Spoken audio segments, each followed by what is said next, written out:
Do-do-do-do-do. Mm-mm-mm-mm. Hello and welcome into the Mm-mm-mm-mm. Knicks-Verse pregame show with Quis and Foxy from Sports Vibes TV. Thank you guys for joining us. Really Yay! appreciate it. We have a big game today to discuss, and we're going to discuss whether the Knicks should continue making a playoff push or not, or at which time should they decide whether to continue or not. So that's what we're going to talk about. We're going to look at the schedule ahead and what options there might be if they want to continue making the playoff push. So that and more is what we will be discussing. I would like to actually pull up, here we go. I'm missing something, our overlay that I prepared. I got to use it. I prepared it. Shout out to the chat. Thank you guys for joining us. Always appreciate it tremendously. Yeah, salute to the chat. Thank you guys for Hi, tuning in. Connor. How are you, Connor? Hi, Randle. Lex, one of the great mods in history. We surveyed 100 people. Thank you so much for all your help every show. Absolutely. Absolutely. All right, here we go. There we are. See? Got it Dang together. tanks. Getting it together, It's taking a little bit, but it's happening. All right. Well, first of all, how are you guys feeling about that loss that we just had with the Cavs? How's that jiving with you guys right now? Any lasting thoughts? Any new impressions about the Knicks?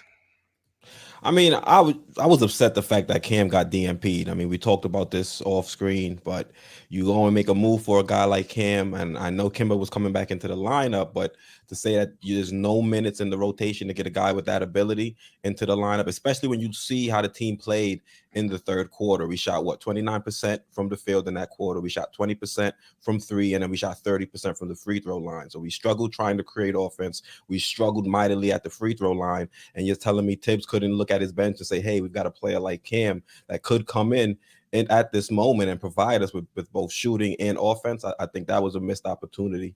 I think we should have tried to get him into the game at that moment, but it was just a tough game. Another game Knicks struggled to score. We weren't able to get over 100. The defense was a little bit better. We at least kept them under 100, but you look at the game where the Cavs didn't have Jared Allen, they didn't have Markkanen, and that's one of those games we definitely should have came away with. So for that, I'm a little bit upset, but I'm not too upset because heading into the game, I did say we probably weren't going to win. So I was hoping the Knicks could have proved me wrong, but unfortunately, we ended up losing. Yeah, that was a tough loss. It was a waste of a comeback. A really nice comeback too. We got a bunch Foxy, of those this season. Yeah. Foxy, how did you feel about it? How do you feel also about what Keith? Same way as my guy Keith said. Fournier was no, he wasn't lining it up. Burks was lighting it up. No, he didn't score any points. So why wasn't Cam in? Yeah, so it's and also from a psyche standpoint, he leaves that place. He could hear the crowd. Everyone's in anticipation. Hey, do we have the 3-and-D of our dreams? And doing a DMP. So we just went through Knox. You got to be sensitive to these kids, to their psyche and everything. And I'm like, he's starting off again. Like, that's not the right thing to do with this guy coming in. Play him 5 minutes was bad enough, and then you do a DNP after the 5 minutes. What's up with this head coach? It just drives me crazy.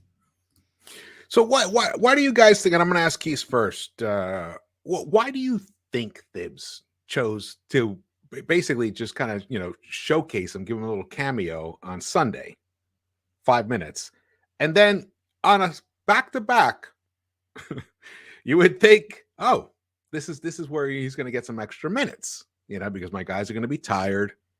Why do you think he chose not to? Well, I think you look at Kimba coming back, that played a factor. That got Thibs back to his normal rotation. And we know Thibs is rigid. He doesn't really want to move off of that. So he was going to stick to it. I didn't think he was going to, because even before that game, I said it was a pretty big likelihood that Cam doesn't play. Just knowing how Thibs uses his rotations. And he doesn't like to go too far past a 9 or a 10-man rotation. And when you look at this roster, that kind of leaves Cam, Deuce, and Sims as the odd man out. So that's why I think he didn't put Cam in. He wants to get Kimba in there. That's his quote-unquote starting point guard. That moved Burks back to the bench unit. And then once you do that, you really don't have too many minutes for Cam, especially if Thibs isn't going to try to be creative with the lineups out there. I know, but it's the second game of a back-to-back. I It's mean, the is second. it?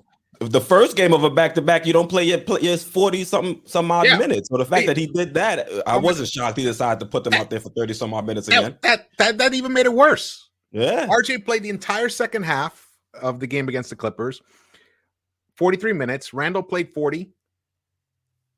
You'd think you'd be able to find some minutes in the second game of a back-to-back. Foxy, how do you? What do you? Can you add anything about what you think Thibs might be thinking in terms of that? Because I have a theory, but it's loose. It's a loose theory. Well, I was going to say the other day, Keys, kudos to you, my friend, because I said, hey, do you think that he's going to do the Obi stuff? And you went, and I think he's going to even do less than that. And you were right. He do not play. And Georgie said that I think he was just saving him from the back-to-back, so he'll probably play some minutes. And it's like, so all three of us have no feel for this guy. I just think he's just can't teach an old dog new tricks. He's just so rigid, and he doesn't want to move away from his rotations. And like Keith said, with Kemba coming in there, and we saw Grimes, he's just, you got to earn it. You got to earn it. And without anything about saying, hey, it's a different league now. I got to be sensitive to this kid's psyche. I don't want him losing confidence. He has all the tools. The only reason he hasn't put all those tools together is because of his psyche and other things. So, he went from playing 20 some odd minutes in Atlanta to not playing at all. So It's like, what the hell did I went from the frying pan into the fire? Yeah. And you also you look at the team, and you would hope that the reason the vets are getting so many minutes is so that we can up their trade value and move on from them. And in that, I would understand it somewhat, but you still got to find some minutes to get Cam involved. You can do both. You can get Burks and you can get Fournier some minutes out there, and still get Cam some time to get out there and get acclimated with his teammates on the court. Yeah, I think you hit it. That's kind of where I was going. But one thing, though, Obi did he almost doubled his minutes in the second game. He had, about 8 minutes on Sunday, and then on Monday, 9 the first game. Yeah, 8 or 9. He got 15 the second. So he deserved it. He played very well. Should have gotten even more. Yeah. Well, the whole starting lineup were negative, and the whole second team were positive on plus minus. Once again, for the umpteenth time this season. Yeah, it's one of the stories of the season. Yeah. Mm-hmm. I think you hit on the core of it. I mean, well, first of all, yes, we know Thibs only goes past, he only hits 10. That's his rotation. Doesn't really go past that. And then he announced that he's going to cut it down to 9. Or he didn't clearly say that, but once he said the word 9, he said the number 9, you knew what that meant. Number 9. So, and then which is interesting timing when you consider Knox was completely out of the rotation. So Knox was flipped for a player who should be in the rotation. And instead of keeping your rotation at 10 and maybe you can ease Cam in and give him some of those minutes, instead he's talking about cutting that out. So that's a whole other slot gone. I'm thinking there might be a little bit of a tug of war going on with Thibs and Leon right now. I mean, he doesn't want to be pressured to play Cam when Cam is still learning the system. And at the same time, the major issue is whether the Knicks should continue making a playoff push. Now, there's like about 3 weeks left, or not even about 2 not even before the trade deadline. And it's crunch time now to decide what's going to happen with this team. And now we're going to talk about that specifically. And we're going to move to our topic of the day before we do the pregame breakdown, which we do towards the end, right before the game begins. So here we go. This is the current standings right now.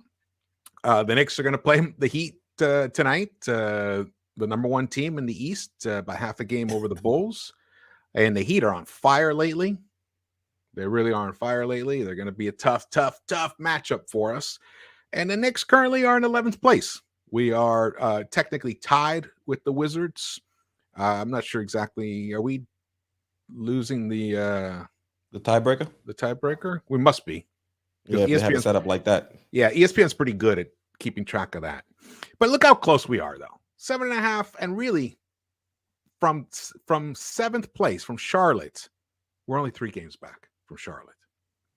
So we're technically in that play-in picture right now. But right behind us are the Hawks, who I don't think they're going to stay pat during the trade window. I think they're going to make a move or two.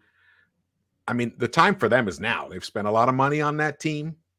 They have, Trae Young, all-star level guy, Capella. They're not gonna wait. I mean, I don't know.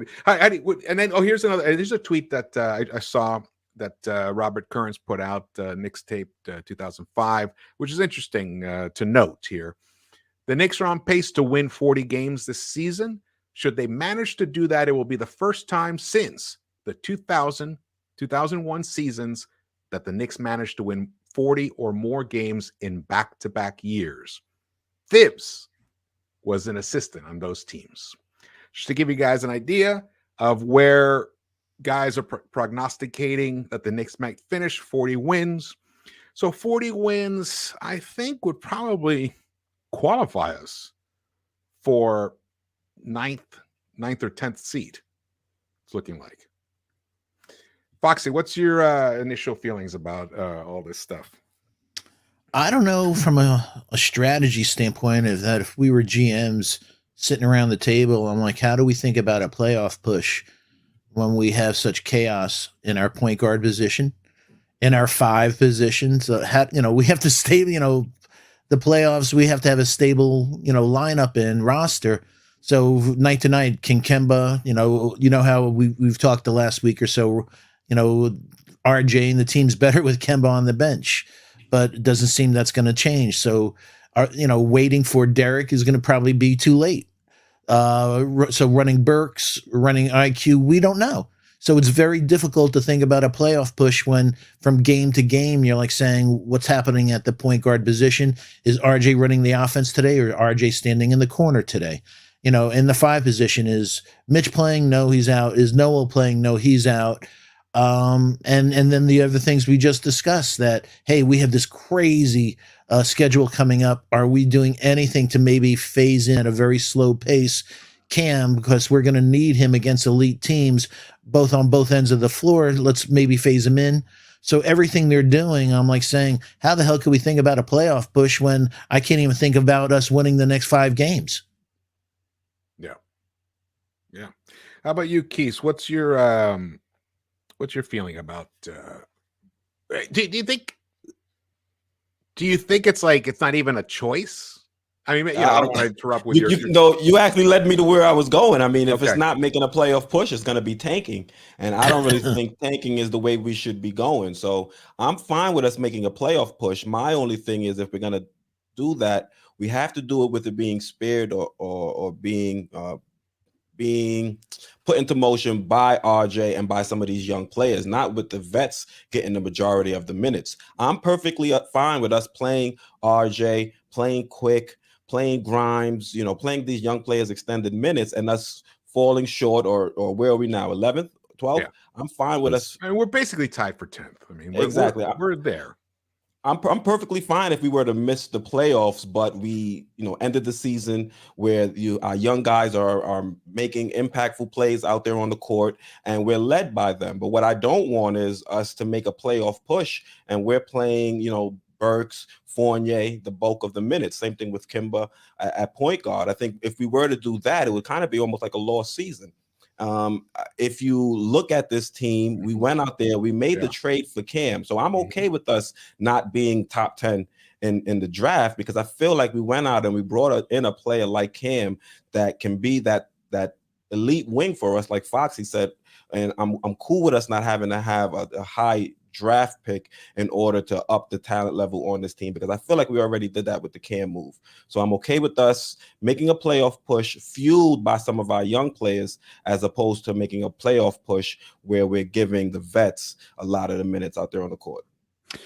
So I like what you're saying. So you're saying and a lot of it, what I was going to say was, do you think with a coach like even Thibs around, is it even realistic for us not to make a playoff push? Yeah. Even with all the turmoil like that Foxy referenced, even all that being said, we have Derrick Rose waiting in the wing, not waiting in the wings, but he's mending, and he's looking like it looks like he's going to make it back. Let's hope. We still never know.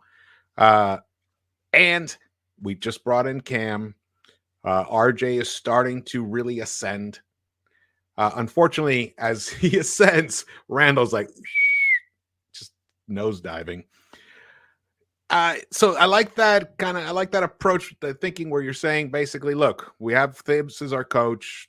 Tanking isn't realistic or even not necessarily even a good strategy per se.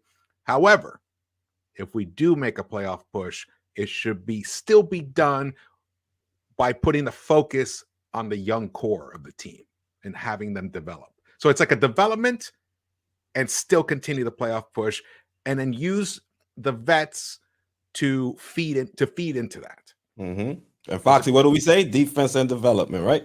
Yeah, and meaning this is a strength. Right, these are not normal young kids. They play defense, so you're not giving up. When you play Grimes, it's not like you're sacrificing. You're gaining something. Yeah. Obi is another story on his defense, but just keeping it real. Obi is great, but he makes a lot of the reasons he's not on the court with Thibs is because of the same reason Knox wasn't on the court: missed defensive assignments.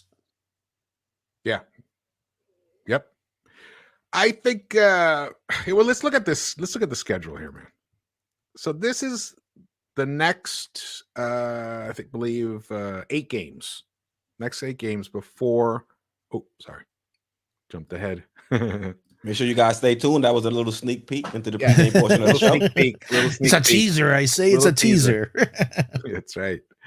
So we have 8 games before. Actually, the 8th game happens after the trade deadline. The trade deadline is normally 3 p.m. East Coast time, correct? Yeah, I think that's where the league office is. Mm-hmm. Yeah, I believe that. Right in New York. So, which is noon here in LA. They may have changed that this year. It might be 5 o'clock. But anyway, either way, that Warriors game happens after the trade deadline, and the Knicks will be in that West Coast trip, and I will be seeing that game on February 5th. So really, we're talking about 7 games, including tonight against the top team in the East. Look at these teams: the Heat. Then we play the Bucks. We have a little breather at home with the Kings, and then the Grizzlies come. Go a little back to 2 games at home. Grizzlies, they're tough. Grizzlies are tough. They're 32. Damn right, 17. They're tough. Yeah, they're streaking. Yeah, they're streaking.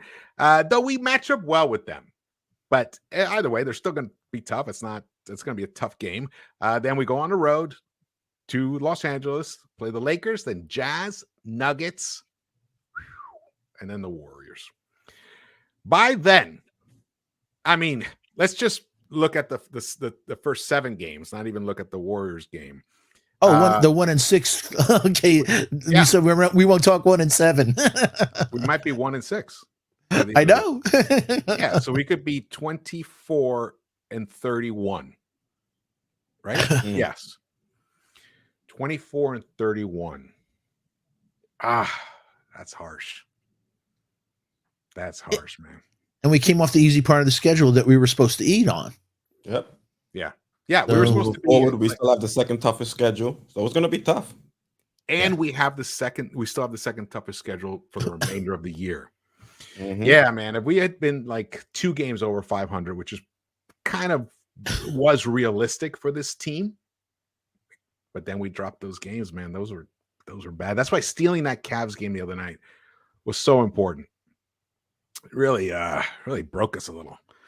Let's see what the chat is saying. Salute. Shout out to the chat. Thank you guys for joining us so much. Brother BKL Contreras, Citizen X.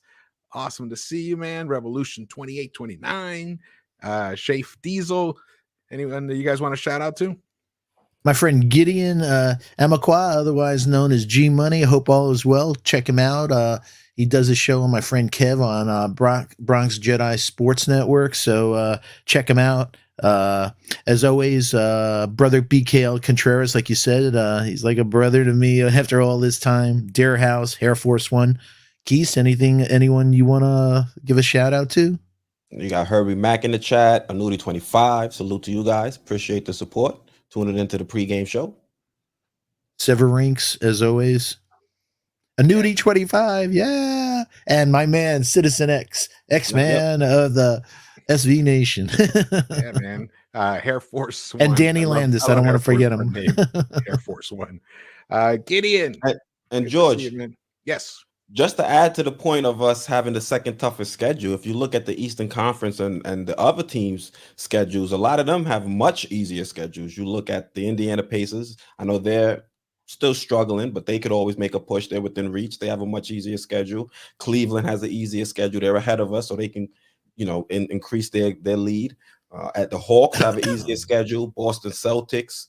Who else? And even the Wizards. And I know we have the second toughest, so the most of the teams are going to have, easier schedules. But those teams, they're all in the top 10, top 15 when it comes to easier schedules. So they have a much easier road getting to the playoffs, getting to the play-in than we do. And then you add in the struggles that we're having with this team so far. It's going to be tough for us to get in. It's not impossible. It's something we can still do, but you just have to temper your expectations and readjust what you want your goals for this team to be moving forward at this juncture. Yeah. So how do you guys think the team should approach this stretch coming up right here? I mean, how can the Knicks actually, let me go back to the schedule specifically.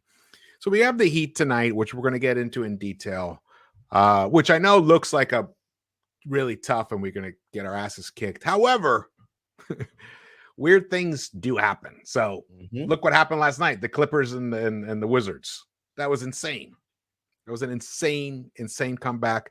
So you never know. And also Kyle Lowry is out. But and then the Bucks, for some reason, were able to play the Bucks fairly decently. So I'm not saying we're going to win those two, but let's put those two aside. So we have the Kings, the Grizzlies, which I said that we match up well with them, even though they have been playing well. The Lakers, they got AD back. Hopefully we'll have all of our bigs back and available for that. The Jazz, always weird matchups with us. These teams, they're not automatic. There weird dimensions to them because of the way we match up with them.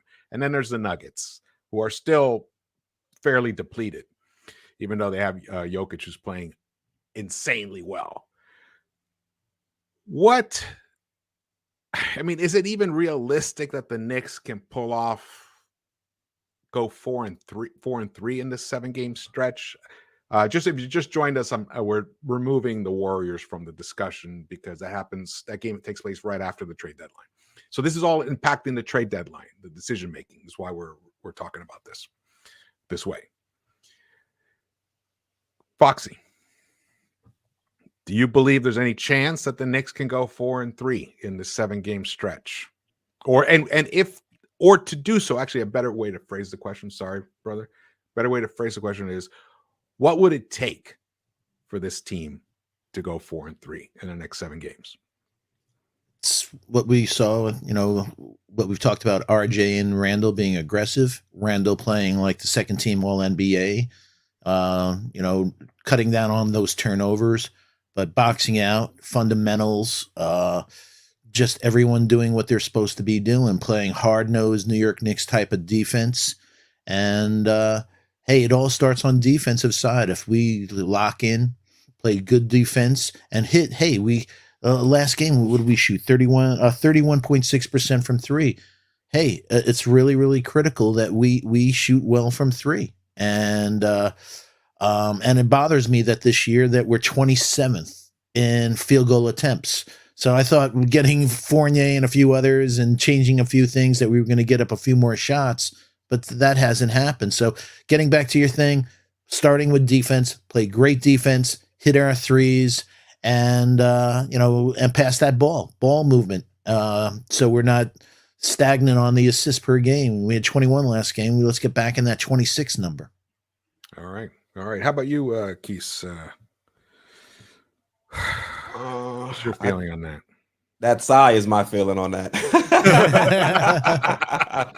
I mean, honestly, it's possible. Do I think it's probable? No. I came into the season looking at this being one of the toughest stretches for the Knicks, and I didn't view us being over 500 then. So it would be crazy for me to then come now and say, sit here in front of you and say I believe we'll be over 500, after we've seen them play, and it hasn't been great most of the time. And if you look at this season, we really haven't put together a lot of winning stretches. We had the one to start the season.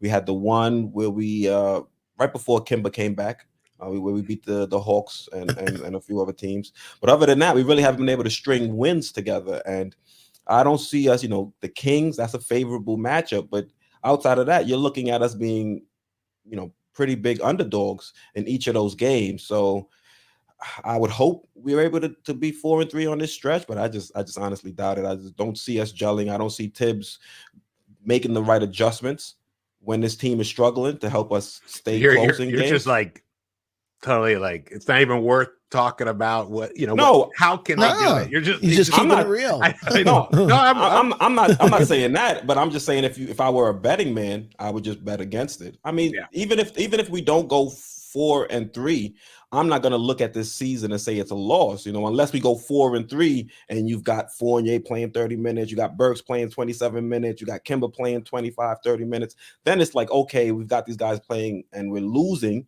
And you would assume if we're losing, those guys aren't really playing well. So then we'd be in a position where we're losing games. We're not really upping those guys' trade values. And then we'll be in like purgatory at that point. So hopefully, if we do go into a tough stretch, we'll still at least see signs from RJ getting better. We'll see Quick find his shot and get a little bit better grasp of playing point guard and things like that. Like we said to start the show, this should be about defense and development. So if we don't have a big winning streak to get to above 500 in this stretch, and that's what I'm going to be looking for in these upcoming games. That is the toughest thing about the situation that they're in, because for them to even have a chance of a 4-3, we're only talking about one game over 500 during this stretch, but these are really tough games. They have to, like Thibs has to actually play the vets and hope that they deliver. And in turn, if they do that, they would raise their trade value.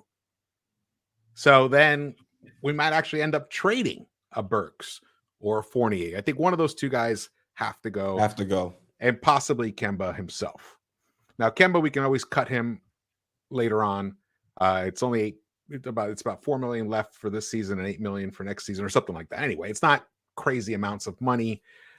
So he can be cut. So that'll help solve that. And also we wouldn't do that until Rose is back anyway. But you know what I'm saying?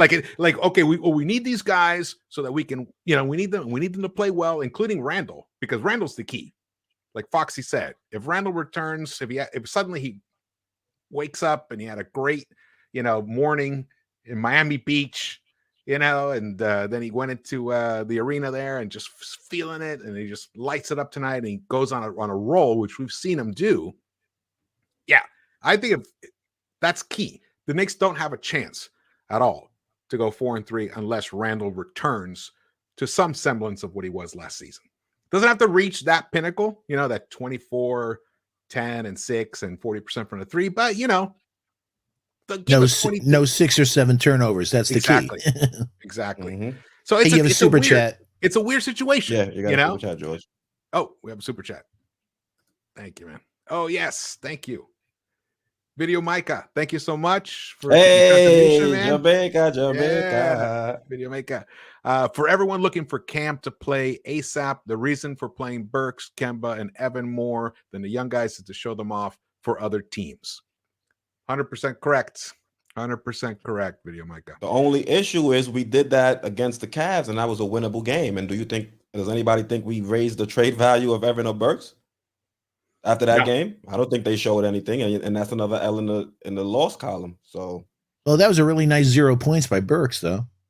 he had effort throughout. No, and didn't Fournier also have 0? I mean, Fournier had 7. Oh, Fournier had 7. God, it felt like 0.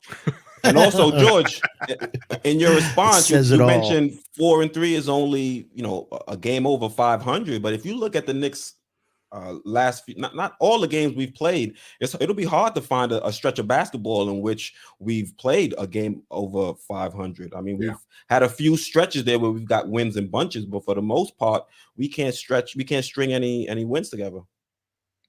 No, because we haven't been consistent, and mostly it's because of, well, first of all, Randle's just falling off the table. I don't have the numbers right now with him, and I don't know if Foxy, if you do, or Quis, about how poorly he has been doing since the calendar turned to 2022, but it's been abysmal. And then Burks, you don't know. I mean, Burks has become super inconsistent lately, even though he still does well with defensively. Evan was lighting it up, though. Evan's the one guy who actually has been not consistent. I mean, it's God. See, even I can't even say he's been consistent, but overall, he's better than he was. Overall, he has been hitting the three at a really tremendous pace. He was until the last game. He was, or the game before that, he was, I think, leading. I think he was the top 3-point shooter since he was over 50% leading the end. Hey, just real quick, we have 112 people in the chat, 33 likes. So do me a favor, please smash that like button, please smash that subscribe button. Hey, George is at 3.97. He's a blink away from 4,000 subscribers. So folks, if you haven't subscribed, smash that subscribe. If you have subscribed, please tell your friends. Please turn on that all reminder bell so you don't miss out on any. While you're doing it, please do the same. Subscribe and remind the bells for Sports Vibes TV. Please share the link on your favorite social media platforms. And as always, thanks to the mods. We appreciate all you do. Absolutely. Thank you, man. Yeah, thanks everybody. Bricks Nation, Lexa Destroyer, awesome mod, man. Fantastic. Our guy Stanley Mann, always great comments. Yes. We've been consistently bad, he says. Yes, we have. But that's why when you put up that thing about the 40, it's like that to me was more about futility than, wow, we're really happy about that. I know, but that just shows how bad we've been. We're happy. This franchise has been in 21 years. Yeah. Just to give a frame of reference. And I think, last year, the way we finished just put us in a different headspace as in terms of expectations. We just haven't met those at all. But Video Maker, yes, that's absolutely 100% correct. That is the reason, and that is the difficulty of the situation that we're in, because we're actually going to need those guys to respond for us to even make a playoff push. But if they do respond and we make a playoff push, and let's say we are able to steal some of those games and still stay relevant by the trade deadline, and we do make some moves, I would say at least 2 of those 3 guys will not be with the team moving forward for the rest of the season. That's my prediction. You can also understand why 2, Burks and Evan, but there's no trade value for Kemba. And why would you play somebody? Well, you never know. Kemba's, but why would you hurt the momentum of RJ? Have RJ stand in the corner and just say, we may, even if we don't trade Kemba, we may cut him. Well, just meaning why showcase? I wouldn't showcase him. not at the development of RJ. Yeah. You know what? Interesting. One thing you pointed out, Foxy, about us, whether we can even make a playoff push, and that it would require defense. Now, our defense has been getting better, as I'll show you the stats. But someone asked, because on the recap that I did for the Cavs game, I talked about, because for people were talking about, Love made 3 consecutive 3-pointers. He actually made 4 consecutive 3-pointers. There was another shot made in between that, but he put 4 shots. In the 4 shots, okay, because someone asked me, said, who was guarding him? In the first one, it was Nerlens. Then he was taken out. In the second one, Randle was guarding him, and he switched with Kemba. Oh, it was disgusting. It was a slow switch in slow motion. And so that's basically a wide open look for Love. Yeah. Who's 6'10" over Kemba. The third time, it was Randle. And where he was cheating into the paint, and Barrett made a half-hearted attempt to go out and contest the shot. And the fourth time, the same thing. It was Randle again. So 4 3 of those 4 times, it was Randle having his lackadaisical perimeter defense. And it cost us. That was the difference in the game when he got hot. Like that also calmed the team down. Mm-hmm. But Knicks fans is like, if Obi did that, he'd be yanked, and yet you're just leaving out. And that's what we talk about mid game adjustments. You're letting this guy light us up from perimeter, and with a guy putting a lackadaisical defensive effort, and you don't make a move. Come on, man. And you don't want to put in Cam. Yeah. No, that's make any sense here. We'll show this really quick because it's an interesting little. People have been talking about this. Bricks Nation. Yeah. Hi, Bricks. Trade Randle, Kemba, and Noel for Westbrook and 2 second-round picks. Westbrook will become a free agent 2022-23, giving $47 million in cap space. I'm mostly just showing this. Yeah, we've seen this before. A lot of people are talking about it over the last couple of weeks. Yeah, I don't want Westbrook on this team at all in any way, shape, or form. Not at all. And that was kids. Yeah. All right. And especially for Randle, to include Randle in the deal. I mean, if you wanted to do it to get rid of Evan and his contract, but I think you can still get value for Julius Randle. He might have a team that looks at him and says, okay, he might just need a new environment and make a move for him and would still give up some pretty decent trade assets. But for Brick Brook, I'm not giving up Randle for. I think it's underselling Randle. Yeah, a lot. Yeah. I'm not the biggest Randle fan. I say it all the time, but I still think he's not more valuable than Brick Brook. Just ask me and JD. Yeah, on screen, I'm fair in my analysis. On screen, I'm cussing. Oh yeah. Well, we say but you're also right, which is the coolest part. Yeah. Randle, even though his efficiency has been garbage basically lately, and his defense has been spotty. 27th out of 30 on the power forward position. That's for his efficiency ranking. That's how bad he is, folks. That's the whole season, or that's just for the season? Wow. See? Yeah. But he might be a guy who a change of scenery actually could jolt him back to some semblance of what he was last season. At least I can see that as a rationale for a team wanting to acquire him. Yeah, my gut's telling me though that if we go 1-7 over the next 8 games against this formidable opponents, that it's going to be a trigger for his behavior again, man. So February 3rd, next Wednesday. He's already triggered. I know, but twice, 3 times you're out, man. So I don't know how much the front office can take if he pulls a couple more things. Yeah.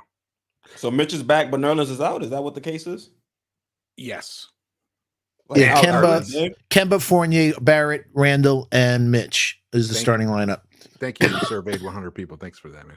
That was actually Begley just came over.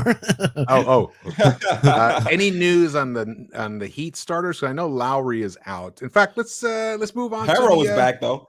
Harrell's expected to play. Oh yeah. Okay. Yeah. His conditioning for that. Okay. All right. Cool. Now we're gonna do a little pregame of the this matchup with the Heat. There's seems to be a lot of competition, hostility between these two franchises historically, and we even saw it last season. There was some of that, though. There's a little special love between Jimmy and RJ, which I don't know if you guys ever saw that little video I put out about what they might have been talking about that time. And Jimmy is obviously a Thibsian player, so he's relentless defensively. I'm a big fan of Jimmy Butler, huge fan of him. I would love to have had him on this team. Here we go. Last 10 games, Heat are 7-3. They're averaging 111 points more, only allowing 105, a 6-point differential, plus 6, 44.6 rebounds. They are averaging over 27 assists per game, 46.4% field goal percentage. In turn, the Knicks in the past 10 games have been 5-5, and that includes that loss with the Cavs and everything. We're finally a plus differential, just short of a whole point. And our rebounding is at 47.1%. Our assists have finally crossed 20. For a stretch there, they had fallen below 20 per game, which is abysmal. We're now up to 21.8. Our field goal percentage is still low, 43.7%. This on paper looks like a devastating matchup for the New York Knicks tonight. What is going to happen, guys, tonight? Bam is back, and he's been playing well. Lowry is out, though. I'm pretty sure that he's definitely still out.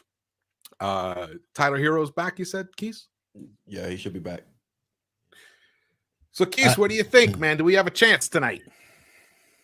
Like I said, we always have a chance. You said it. Knicks and Heat, we always play each other competitively. I'm excited to see what Mitch is going to do. He will be back. He has a tough matchup against Bam. One of the big things I'm looking for this season is to see how Mitch plays against, some of the best senses, some of the best bigs in the league. So, you got Bam, a player that can knock down the shot. He can also be a playmaker out there for the team when they run the offense to him. So I want to see what Mitch can do coming back off the bad ankle to see if he can at least, be a pest for Bam. So that's one of the matchups I'm looking at off the bat. And then also I want to see who's going to be matched up against Jimmy. If it's an RJ Jimmy matchup, always love that. See how RJ's game has advanced defensively. See if he can be a pest for him, and also vice versa. See how RJ does with Jimmy guarding up against him. See if he can stop him. So those are the two matchups I'm really trying to keep my eyes on in this game. Bam, Mitch, and Jimmy, RJ. Mm-hmm. Who do you think is gonna guard Randle? Who do I think is gonna guard Randle? Yeah. No, sorry, Quis. Yeah, Quis. They'll probably put Bam on him sometimes. I think if Randle gets hot, Randle gets hot, they're gonna put Bam on him. Yeah, I'm not worried about Bam guarding Mitch defensively because Mitch is just gonna catch the ball and jump up. That's all he's gonna do. I want to see how Mitch defends against Bam. Because that's what we're gonna be paying him for when he's up for a new contract. I kind of remember Randle did an okay job against Bam, right? Or am I hallucinating? He had a solid season last year, so yeah. Yeah.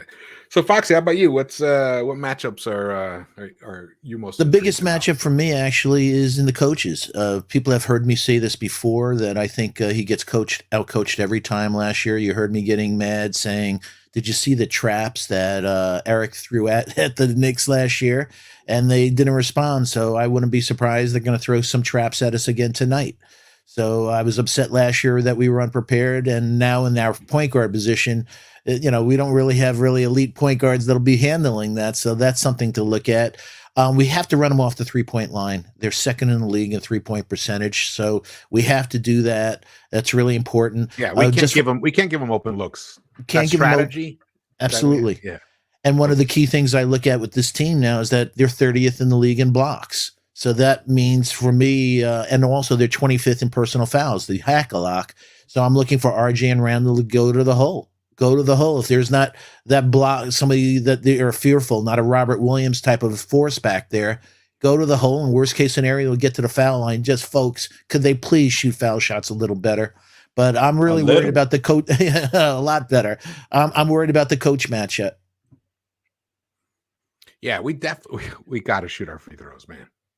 We would have won that. We would have won that Cavs game if we'd hit those free throws. And I feel like I've said that at least 3 other times this season, where we literally, if we had just hit our regular average of free throws, we would have won the game. Yeah, we're not talking about go 10 for 10 or 20 for 20. No, just hit your average. We would have won. At least I think definitely the Cavs game and at least 3 other ones. Shot 78% last year. Third is ridiculous. Shooting 30% from the free throw line in a quarter, 3 of 10. Sheesh. In a quarter where you're already struggling to score, you hit a couple of those free throws, you might get into a groove, get into a rhythm, and that might be a game we win by 5, win by 6, as opposed to lose by 2. Yeah, look. If Burks or Fournier had given us something in that third quarter, this team might not have. I mean, I can't believe we started out. We were tied against the Cavs and just completely. Just let go of the rope. Yeah, the second time in the last few weeks. We were like one of those dogs that you encounter on the street, and they just lay on their back and they put their legs up. Offer no resistance. Yeah, no resistance whatsoever. Just tickle my belly. You talking about me again? Oh no, you were talking. Hey, I see a friend in the chat, Angel Torres. I saw last week. He from Puerto Rico. Spent a lot of time in Puerto Rico, and Ponce, Juana Diaz, and Yasco, Bayamon. So hi, I hope all is well, man. Absolutely, yeah. Shout out to you guys. Keith Turner showed up. Citizen X. We pointed out. Let's see who else. Kep Steezy. What's up? Good to see you. Sergeant Robert 2764. Always good to see you in the chat, brother. Let's see here. What's he got here? Interesting. President, I haven't even read it yet, but I just put it up. President Leon Rose move on from Coach Tom Thibodeau and hire Coach Kenny Atkinson for new change of basketball system. Sergeant. You have a lot of fans for this idea. In fact, that was a lot of people's top choice was Kenny Atkinson over Tom Thibodeau. Yeah. Interesting. I wonder who would be the next coach. He might already be on this staff. Yeah, you guys are Johnny Bryant fans, right? Well, I'm not necessarily a Johnny Bryant fan in terms of him being, but I see that being a logical progression. I could see that happening. I mean, why would he come over from Utah? Blah, blah, blah. So I have a feeling there's definitely potential there. We do have some more stats to look at here. These are the season leaders for each team. Randle now dropped below 19 points a game. This is what we're talking about. This is for the full season, guys. 41.2% field goal percentage. His rebounds. It's a 3-point percentage that's killing him. Yeah, his rebounds. He's still basically 10, but look, it's dropped statistically below 10 per game. Assists 5.1. He's still keeping that up, though. I have a feeling that's been on the slide. That was like around 5.8 earlier in the season. So things are progressing. They're trending downward for Randle. It's a bad time. Tyler Hero's the top scorer for them, 20.7.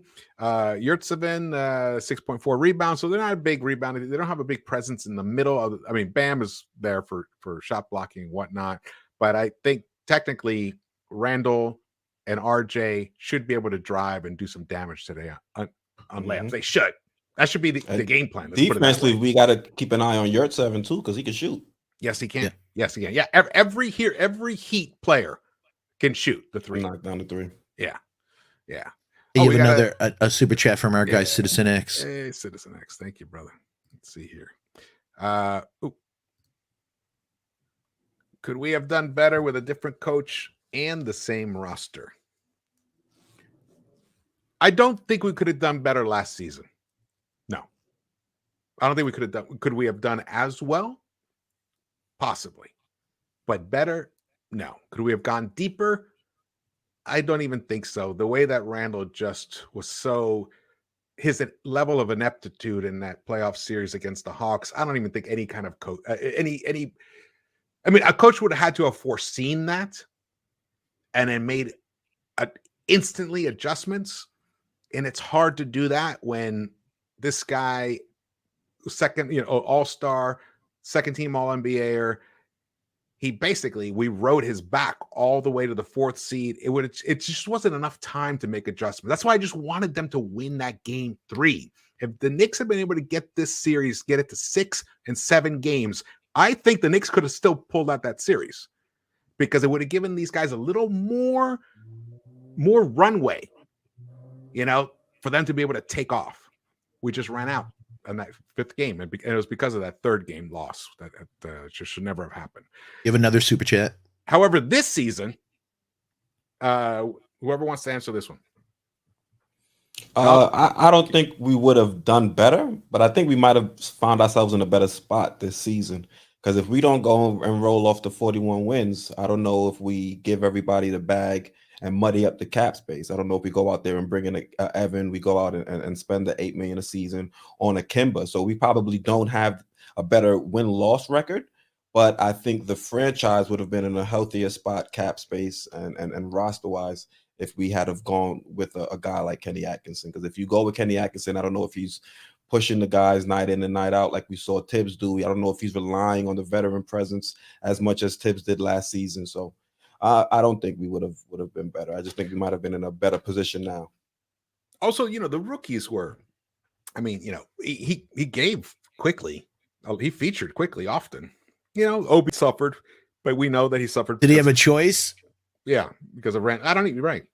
Meaning last year's roster. It wasn't like our bench was that. It wasn't like the bench we started out this season with. I mean, that bench this season when we had Rose on there, Burks. I mean, it was IQ, Obi. It was that was an awesome second unit. We didn't quite have that last season. So yeah, I think Thibs was the right coach for last year because we also had to establish a winning culture again. I mean, I showed you earlier how inept we've been since 2000. So, but this year, there is a chance that another coach might have actually gotten. I think another coach might have gotten more out of this team this season because I think Thibs has hitched his wagon or had so far too much to Randle, and as you can see, he's not a 2010 guy anymore. I mean, he's close, but he's dipped below that. He was well above those stats last season at this time. So yeah, we got another super chat. Thank you, man. Thank you, Citizen X, for that. Randle Perez, really appreciate the support. Eric Spolstra will outcoach Thibs. Yo. I don't see us winning this game. Look out for the zone all game long and the Knicks not being able to adapt. Yeah. The killer zone, man. The zone. I think that's one thing that kills Thibs, the fact that he doesn't know how to adapt to what's going on in the game, or at least it doesn't seem. I don't want to speak like as if he doesn't know what he's doing out there, but we see teams implement things against us like a zone and like attacking us different ways defensively, and it's almost as if Thibs really doesn't make any adjustments to counter what they're doing. So, I mean, you can call it being out coached. I don't like to say it like that, but if that's what it is, Spo is probably going to do it in this game tonight. You want me to say it for you? I don't mind saying it. Foxy, how should Thibs and the Knicks address that heat zone tonight? There's only two ways to do it. One is shoot the lights out, and the second one is you have to have a zone buster, and we don't have somebody that can break down a defense with their handle. So that's one, just go somebody that breaks it down, and that's why we miss D Rose so much. Yeah. There's really nobody on this roster with that capability. I'm trying to, I can't remember. Did we have Rose? We didn't have him for last year when we played against the Heat, right? That first time? Probably not. I'm trying to remember. I remember being frustrated by that, I think. Yeah, Rose would be perfect for tonight. Well, Kemba, technically, shouldn't Kemba be the one that can break down this defense? The zone? Not with that left knee. And I don't mean it in a mean way. It's just he's a 3-point guy now. I just don't know if he can do it.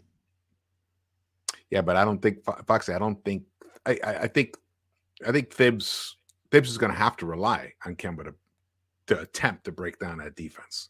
He's the only one with the handle. Good enough. I mean, RJ almost has a handle who can do it, depending on who's guarding him.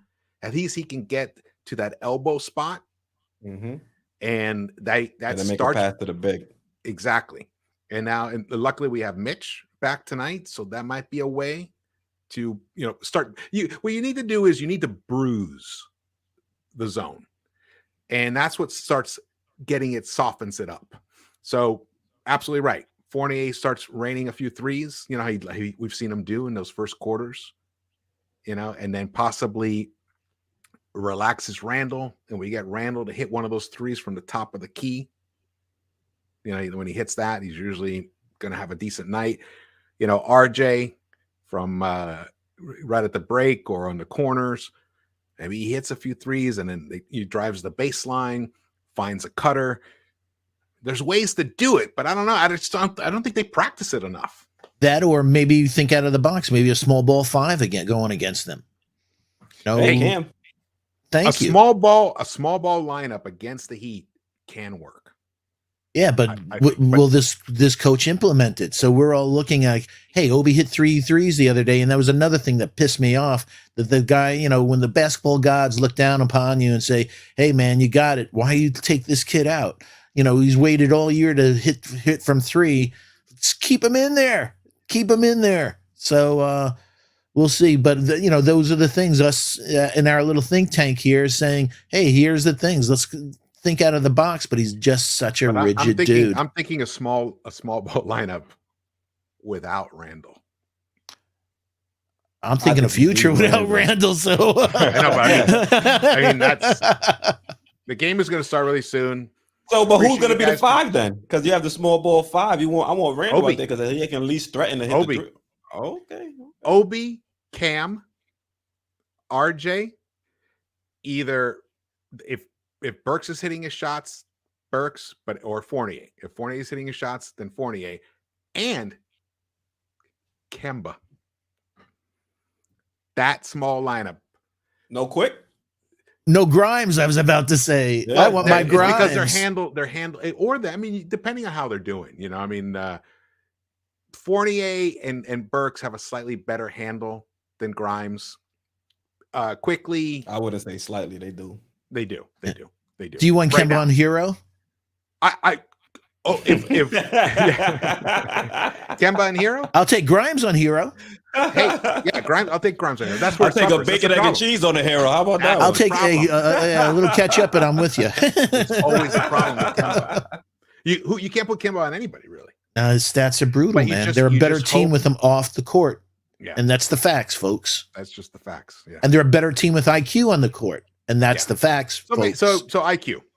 Yeah. And so these IQ. are the breaks. So IQ, RJ, Cam, Fournier or Burks, and Obi at the 5. That's a nice, super small ball lineup.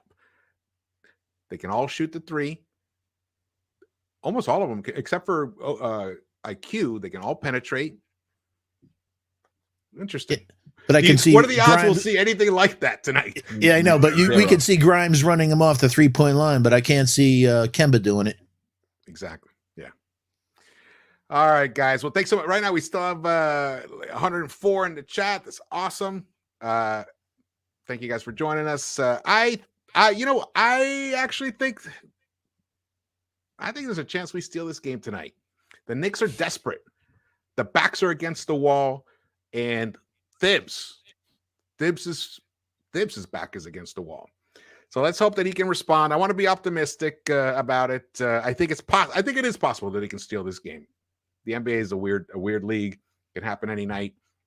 Definitely, it's going to require tremendous effort from at least 4 or 5 guys on this squad tonight. 5 guys, double digits, maybe 3, 20 and above that are just hot, lights out. Fournier, guys like that, Randle. So let's hope it happens. I'm not even going to predict a score because it's not even worth it tonight.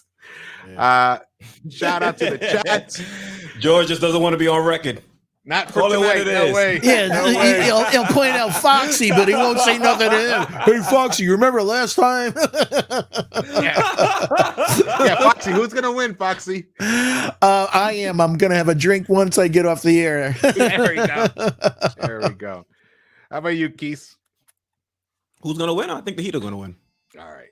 So I just want it to be a close, well-fought game. We can't win them all. Just be competitive. Yeah, be competitive. That's a big key. Big key. Worldwide L. Yeah, I got the Knicks winning tonight. Let's go, brother. Yes, love it. Give Bo a kiss for me.